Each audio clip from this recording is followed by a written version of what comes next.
This video will be episode 14 of the Black Lion Origins campaign. Last episode, we got caught by two Vlandian warbands, totaling in about 160, 170 enemy troops, as we were making our exit from the Charis region after having raided a few villages. And we lost our warband. The enemy had only 14 troops left, but they won the day. But there's no great loss without some small gain, and now we are free to level our blacksmithing. Running around on the map solo is ideal for leveling our blacksmithing because not only is our movement speed faster, but we're not paying party wages to a warband that we aren't using or intending to use. So what we're doing is we're traveling around the map to each imperial town in turn, and we're buying up all of the Pugios we can. We need at least 60 Pugios to finish our leveling strategy. And then once we've accumulated those Pugios, we can go and gather up our clan members and head to Shonen, the Battanian town. The reason why we do our blacksmithing at Shonen is because there are at least 3 villages that produce wood near Shonen and who are trade attached to the town of Shonen. So all of those villagers will come to Shonen and sell their wood there so that we can then buy it and continue to level our blacksmithing. The way I level blacksmithing for the first character of a campaign is I'll gather up as many clan members as I can, and I will personally make all of the charcoal out of the wood that I buy at Shonen. All of my clan members will then make pole arms, two-handed pole arms, and smelt them. And they'll continue to do that until they get the patterns for parts that will level my blacksmithing more aggressively. So now there are a few parts that when used in your item build that will increase the amount of patterns that are unlocked. Those parts are the tier 2 war scythe head and the tier 3 short pine staff. Once you unlock these parts, you start using them in your build, you will get multiple patterns unlocked per build or smelt. And I don't know whether it's a bug, but it's something I have no scruples in exploiting. And now I'm passing that knowledge on to you. So now, after having unlocked all of the patterns for all of the two-handed polearm parts, I will then build my favorite two-handed polearm. For details, you can watch my best polearm in Bannerlord's video. And I'll just continue to make and smelt that polearm until I've leveled my blacksmithing skill up to 225 at least, and B, made enough legendary, what I call noble malevolences, to gear out my clan members.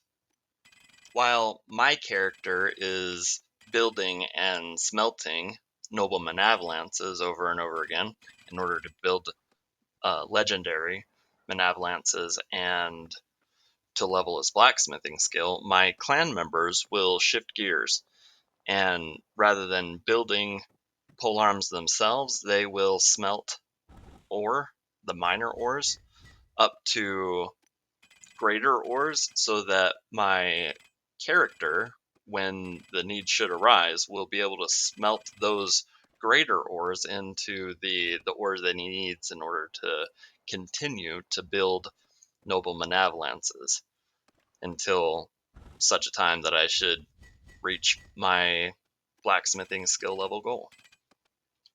once my clan members have smelted enough ore into greater ore, I will drop them off in the inn of Shonen so that I'm no longer having to pay them wages or feed them food. They take care of themselves at that point. And they also have a chance to get Charm EXP.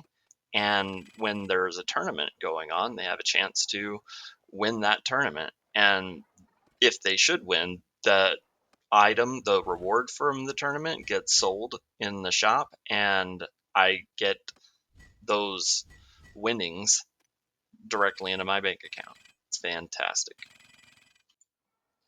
So some really exciting stuff happened while I was finishing leveling up my blacksmithing skill off camera.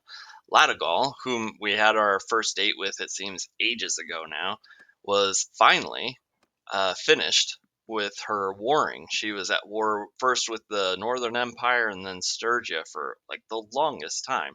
And when I saw that she was finally at peace, I pounced on the opportunity to have that second date that we had promised each other a long time ago. And it turned out that while she was off at war, the whole time she was dreaming about that first date. And we had ourselves a wedding. I'm sorry you guys missed it. It was a small affair, and it was just the two of us and a priest. But now I'm running around in what is her dowry, this helmet and the Battanian crown helmet and her ranger's armor, and also the long noble bow. So that is fantastic. And so we're trying it out for the first time here in a tournament in Marinath. And we're not doing too shabby, if I do say so myself.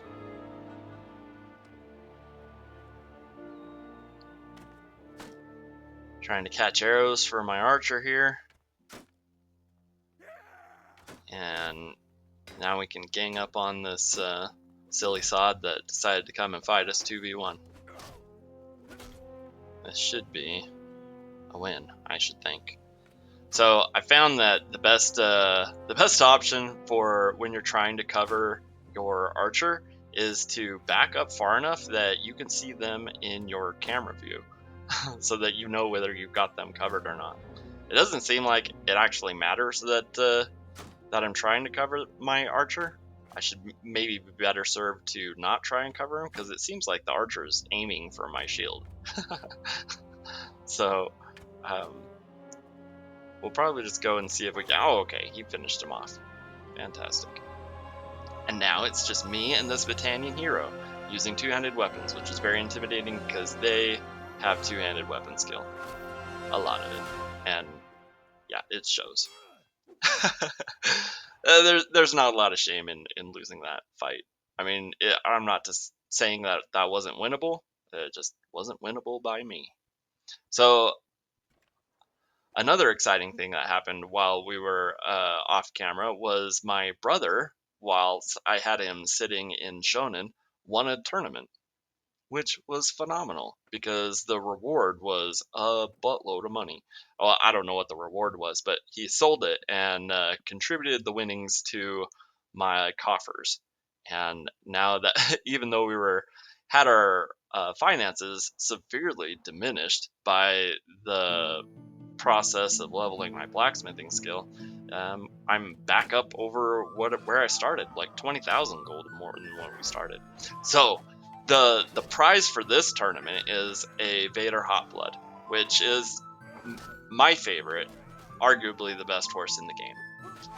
It's the fastest for sure, and it's got very respectable handling for how fast it is. So it is an amazing win to get from these tournaments. So we're trying to give it a shot. We had a good shake at our last tournament. We just didn't win in the end. And here we are on round 3 already.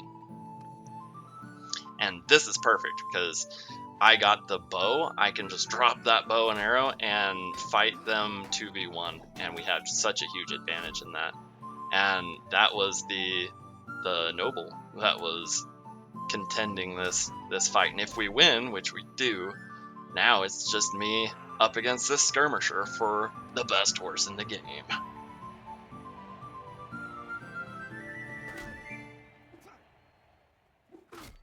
Woo! Holy crap! I'm not doing too shabby for having lost my entire warband an episode ago.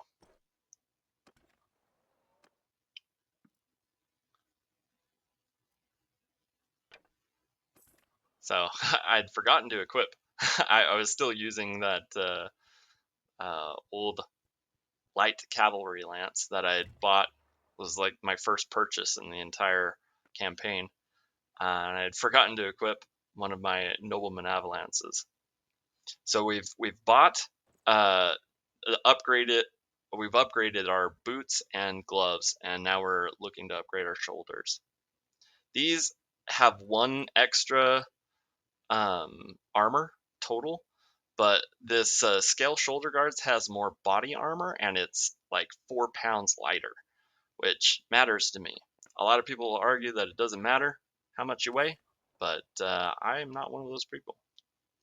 So this Cassian is the third best horse in the game, and I'm kind of blown away that I'm getting opportunities to compete for such wildly fantastic prizes, like one right after another. It's awesome, but you're getting smoked by that crossbow fire.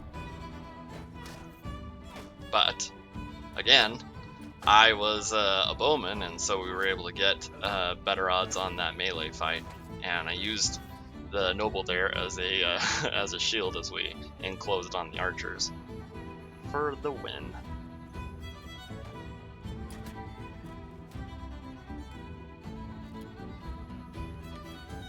These the cavalry in this engagement are often the most difficult to deal with, and that's why I shot that noble's horse in the head. That was my intention. Like, often if you can get them off their horse, they're much easier to deal with.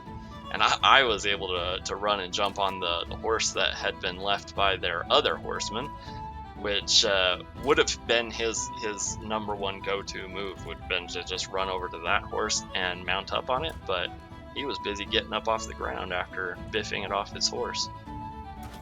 So that's another round in the win column. So this is a lucky thing, really. We're up against another noble. There's a lot of nobles in this tournament, but my crossbowman is actually a crossbowman. He knows how to use a crossbow, so that's huge. And he doesn't have a shield, so he's like the most attractive target for this noble to swing at, but she isn't getting to swing at him because I've got his back. And crossbows work fantastic with this strategy because he can be loading his crossbow while I've got him covered, and then he just holds it ready to fire until the enemy shoots his bolt, and for the win. But this is a tier 5 sharpshooter unit here, so he does have really good one-handed skill, and I have practically none.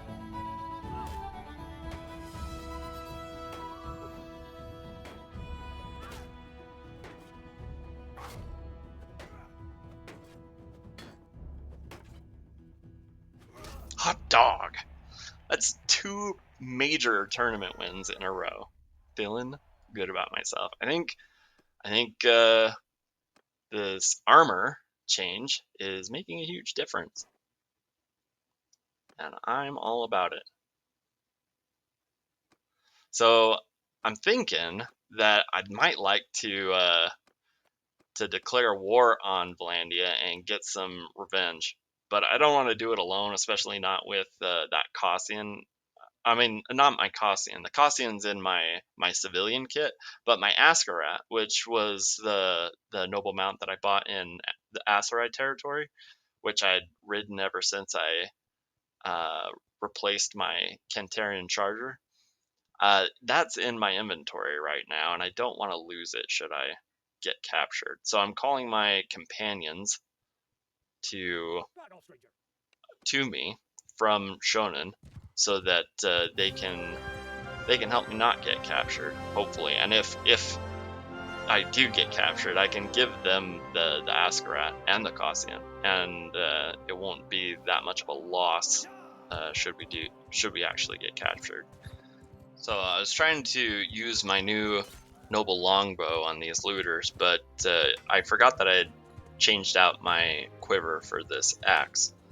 So we're just gonna showcase my new noble manavolance instead, and show how you can use it as a thrusting weapon, and you can couch it against one-handed infantry that would normally parry all of your thrust attacks. They can't parry that couched lance, and then I can get off my horse and swing it like an axe on them, and it does crush through damage like an axe. So it is by far the most versatile and fantastic weapon in the game, in my opinion.